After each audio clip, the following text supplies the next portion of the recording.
Hello and welcome to Mind, Mood and Food podcast with me, Margaret Bell, anti-diet powered coach and gut health expert, and my partner in crime, Adele Derbyshire.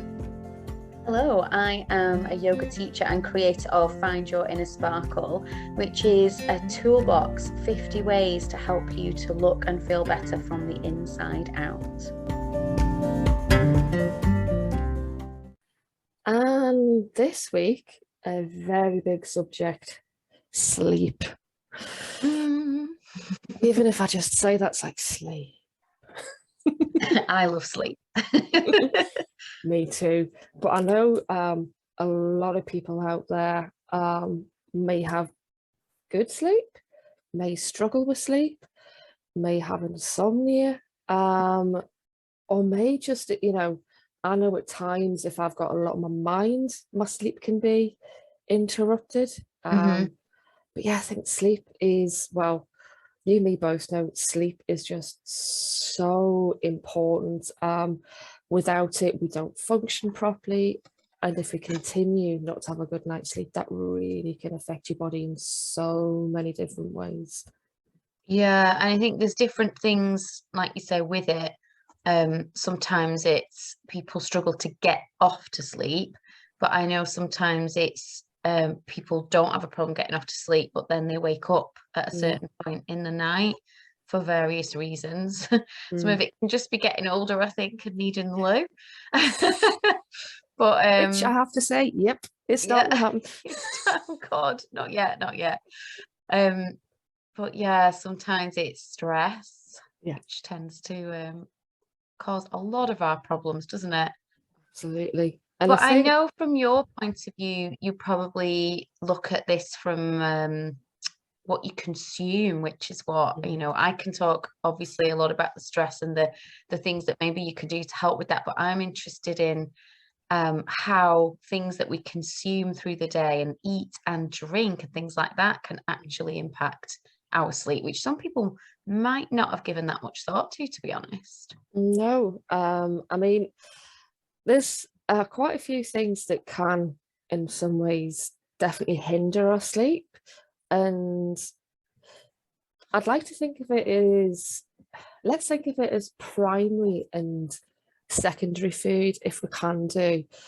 The likes of primary food are, yes, actual food that we chew and digest, but the likes of the secondary food, the kind of things around us at the time, whether it might be TV, media, whatever it is. So if we think about it in that aspect, there is so many different things that can. And when it comes to food and drink, I think a lot of people, and we had a little bit of a word about this before we started the podcast, that I'm finding a few people that I work with, I talk to, do say, oh, I need to have X to relax and fall asleep.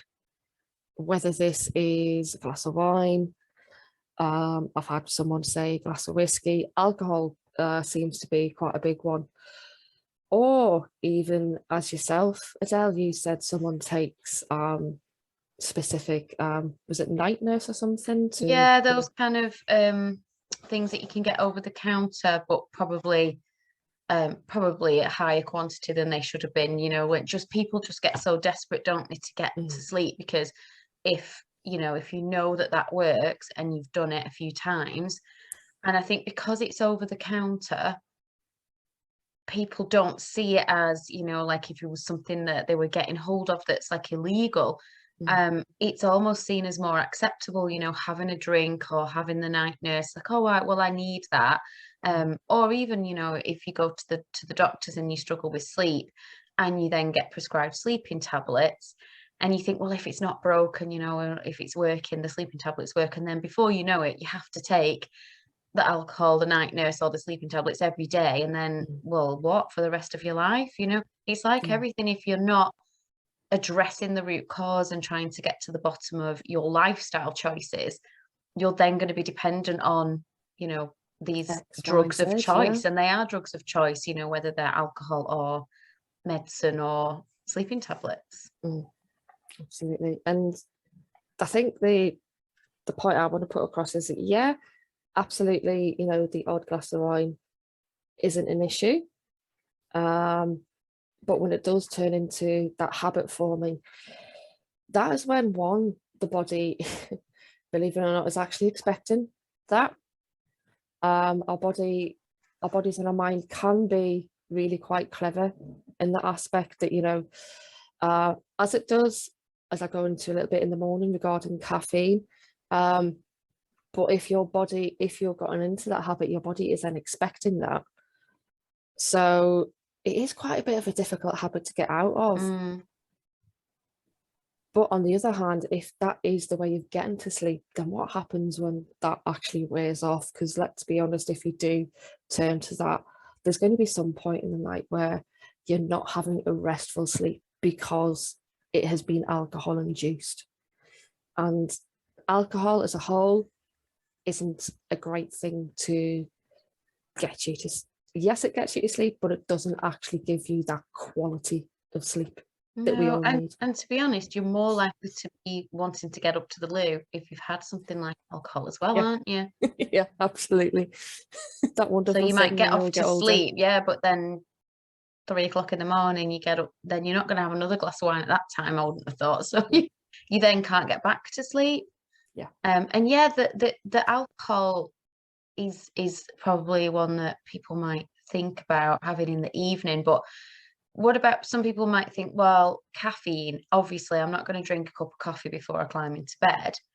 But if I'm having 2-3 cups in the morning, and is that okay? Or once it gets to lunchtime, because we all know like the alcohol stays in our system for a certain period of time, so that we know about drink driving and things like that. But I don't think people think too much about how long caffeine stays in their body.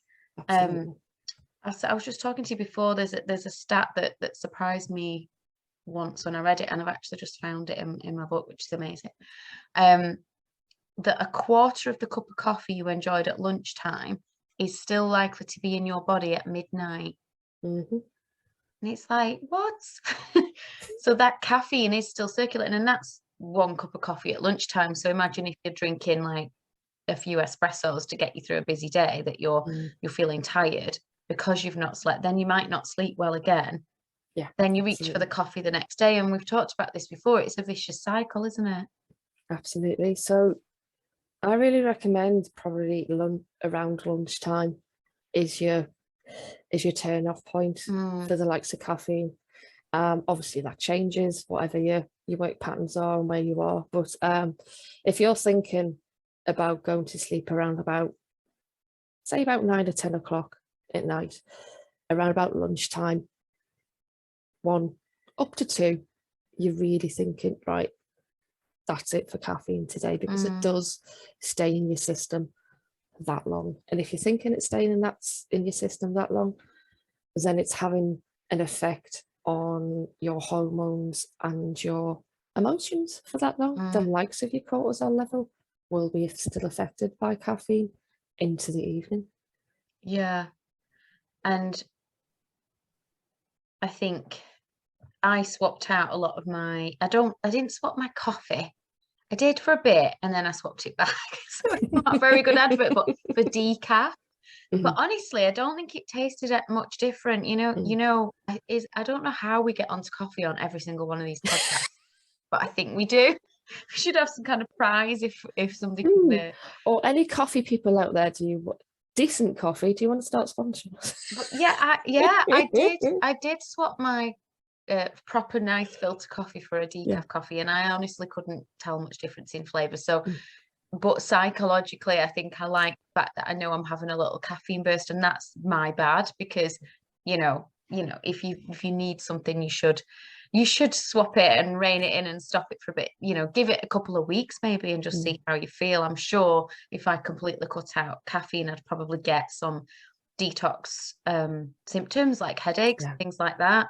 But in the afternoon and the evening, I swapped out all my tea bags for decaf tea. And that's been brilliant. We did that years and years ago, because that just means everybody in the house has decaf if you have a cup of tea. and it doesn't taste any different. So, you know, then at least you're not getting the caffeine if you're having a cup of tea. So, or I'll have herbal teas, peppermint tea, you know, fruity teas and things like that. So it's just a little treat, the coffee, that I have one or two in the morning. But yeah, it isn't. I'm not saying it's the right thing to do, because I think, why not swap it for decaf, or just drink lemon water or peppermint tea and things like that? It would be far more beneficial for you, and I'm sure it would, because like you say, the caffeine is spiking things like cortisol. And if you do, you know, struggle with anxiety and things like that, as I do, the caffeine's not helpful. Of course it's not.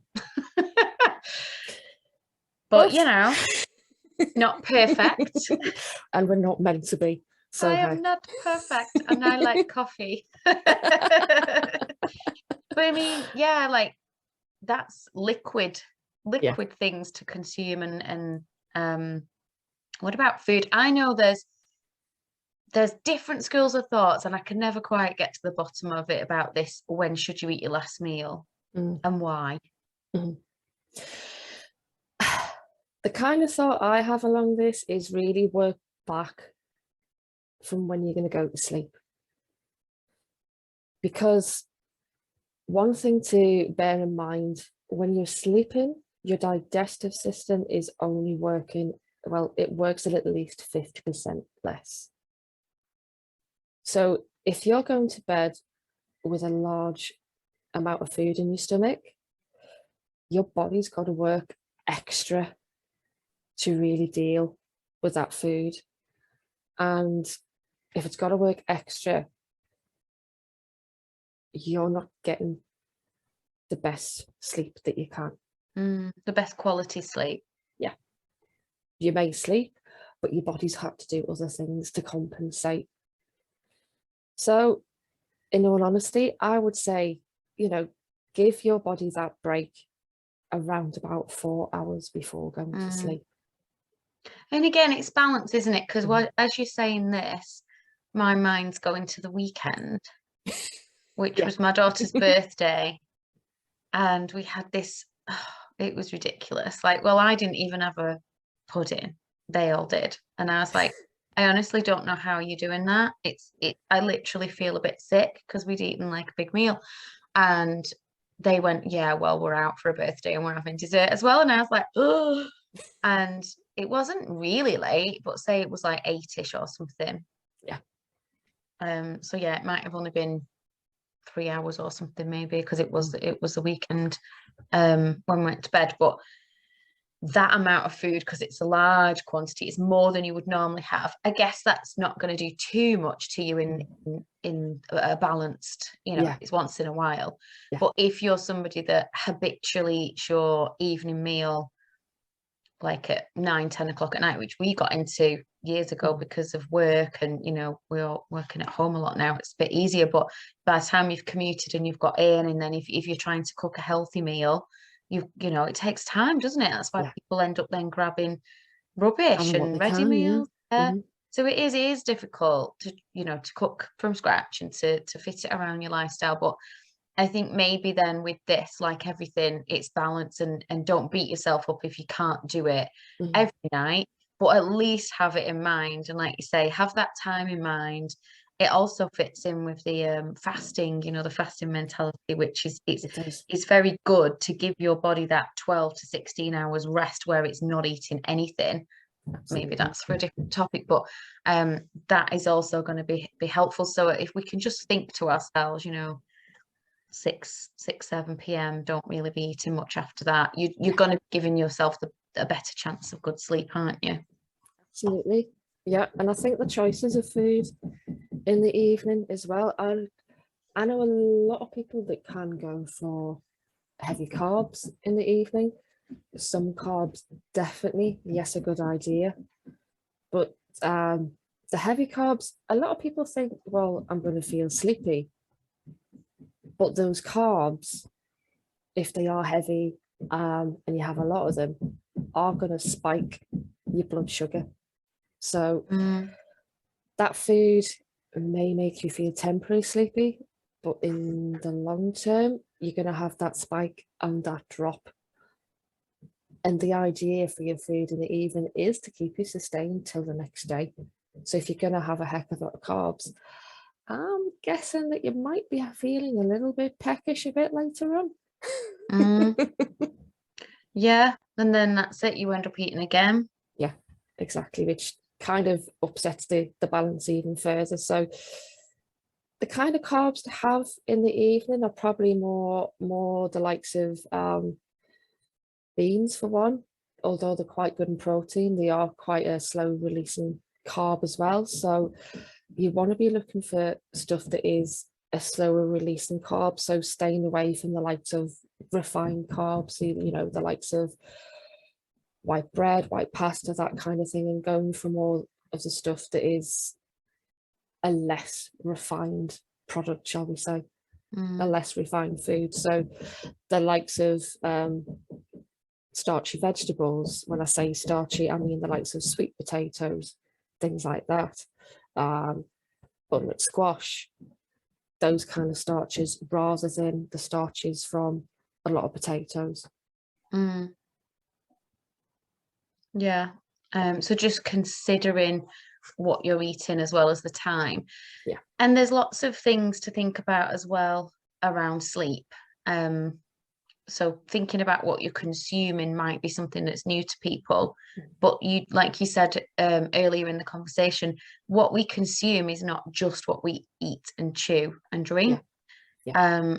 And so that there's a lot to be said around, you know, technology use, isn't there? And now we all have our phones and our tablets in our rooms. Yeah. And there's a whole thing around the blue light. Now, I do have my phone there, you know, and then I use it for my alarm and things like that. And I know that that isn't the best. Again, not being perfect, full disclosure. But I do sleep well. So I think if you don't sleep well, at least go to some of these and try, you know, don't do them all at once, these tips. Like pick one, check in with when you're eating your tea, and then like move forwards a little bit, you know, try that if that helps. Think about the technology and the blue light. But even if you do sleep well, it's still not necessarily, again, going back to that quality of sleep. Like I might be having feeling like I'm having a good night's sleep because I can go to sleep easily. But if I didn't have exposure to that blue light and that technology, my quality of sleep will improve. So that's something that I might do, you know, just again for a week or 2 weeks, because just experiment with it. Now we've all got these Fitbits. A lot of people, you know, you can see the sleep score. So you can see your deep sleep, your light sleep, and all of that. And it would be good just to try, you know, limit your caffeine, have a look. Does it do anything? Does it have an impact? And then if it doesn't, happy days, go back to your coffee, you know, whatever. But if the blue light works for you, try that, check in again. Another thing might be to try going to sleep at roughly the same time every day, because it's the weekend, so sometimes the weekend you're like, yay, and then you're up till midnight, 1, 2, whatever. But then that's going to disrupt that, you know, your body doesn't know that it's Saturday. It's just like come Monday, you're wondering why you can't get to sleep again. Exactly. So if you can, having that same pattern is going to be helpful. And yeah, you might choose to ignore some of these because it doesn't suit you, but at least you know what helps them and what doesn't help. And then you can make that choice.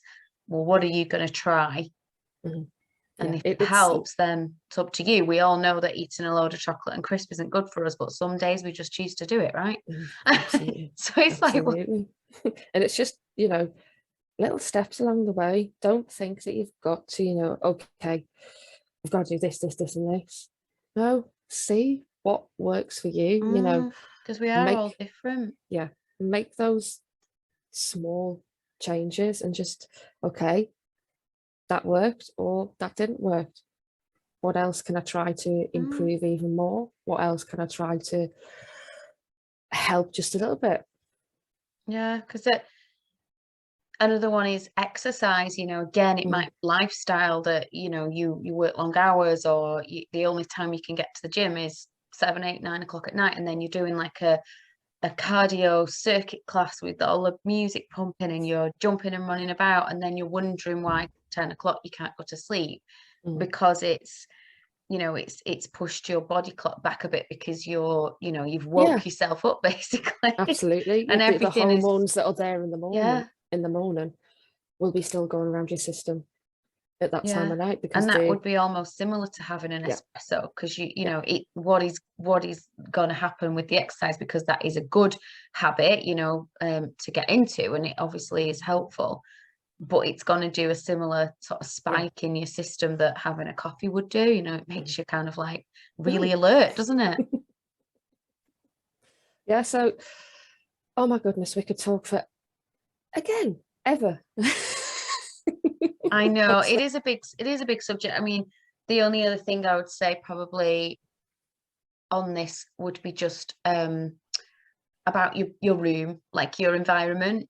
You know, make sure that that's a huge thing. You've closed the curtains, and you've got, you know, buy blackout curtains if need be, because that, you know, we used to many years ago fall asleep just due to the light changes, and that's when our melatonin starts to get released and things like that. So if it's really light, because in the summer months again it's much lighter till much later, so if you can kind of do these things to trick your body into settling down and starting to dim lights, if you can put the side lights on, not the big lights, as Peter Kay calls them, but not put big light off, turn the dimmer down if you've got a dimmer, or, you know, start to shut the curtains, and just get yourself prepared. Maybe have a warm bath or something like that.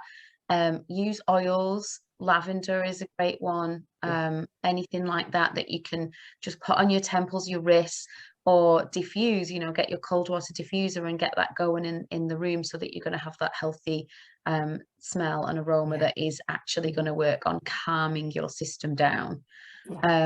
And making sure that it's well ventilated and things like that, because if your room is too hot and you're really stuffy, and also women of a certain age, right, we're going to get a bit hotter than most, and then you're kicking the covers off, and then I go to the loo. Kicking the covers off, you're going to the loo, you're swearing at your husband, you're snoring. My God, we've not even talked about snoring. I mean, if we do another podcast on snoring. Oh, that'll be an interesting moment. Well, because what you eat affects that as well, doesn't it? You know, and if you get a bit overweight, or, you know, stress, alcohol affects snoring.